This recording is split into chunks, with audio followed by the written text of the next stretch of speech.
Augustové výkyvy počasia priniesli so sebou aj búrky sprevádzané veternými a dažďovými smršťami, ktoré spôsobili nemalé materiálne škody. Jedna takáto smršť minulý útorok zasiahla mestskú časť nad Tehelňou, kde poškodila alebo celkom zničila niekoľko striech na rodinných domoch. To minúta bola, počítaš raz, 2, 3, 4, 5 a už normálne zobralo dolu. Bolo dosť riskové, lebo to na 2 razy to zlomilo. Najprv raz to zlomilo, nadvilo a potom druhý raz to zobralo z celej dole. Strechu zdvihlo mi hore. Tá blacha všetko vyskačilo vonku. Dramatickú situáciu prežívali veľmi emotívne najmä starší ľudia. No tak prišlo taká tma.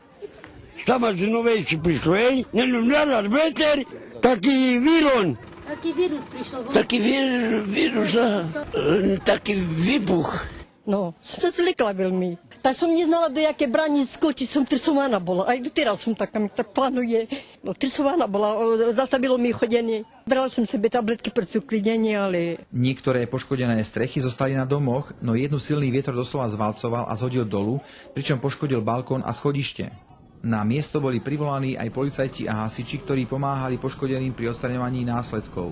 No na odstranenie plechu, ktorý visel z časti rodinného domu, sme museli použiť rebrík, aby sme sa dostali vôbec na strechu, a na odstranenie tohto plechu sme použili rozbrusovačku. Po odrezanie plechu sme tento plech spúšťali dole. Okrem materiálnych škôd našťastie k iným škodám nedošlo. No a nikomu sa nič nestalo. K zraneniu osôb nedošlo. Ulica nad Tehelňou sa nachádza na exponovanom mieste, kde prudký vietor pravidelne strháva strechy domov. Viete, jak tu príde vietor, tak už strechy tu letajú. Tu sami už letajú, to nevydrží, to je tu kopec. Aj tu na tú kopci to nevydrží tá strecha. V minulosti tu veterná smršť poškodila strechy na viac ako 10 domov, niekedy aj viackrát na tom istom dome. Máme už 2 razy to zobralo. Už 13 rokov tomu. Tiež tak. Zdvihlo hore, spadlo dolu. Sa stalo, i nám to zobralo 50 rokmi.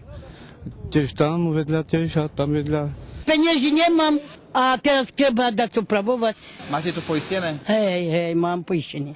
Mám poistku? Som išla najprv na sociálnu poišťovňu, Allianz. Tam robia iba do 12. Tak volali hasičov. Prišli hasiči, chceli nám tam odrezať, ale som nedopustila, lebo ešte nebolo odfotené. Zavolala som žandárov, že by prišli žandári, oni to odfotili. Obyvatelia poškodených domov aj po skúsenostiach z minulosti majú svoje domy poistené a taxizoprávne robia veľké starosti. Veď škodu im zaplatia poisťovne.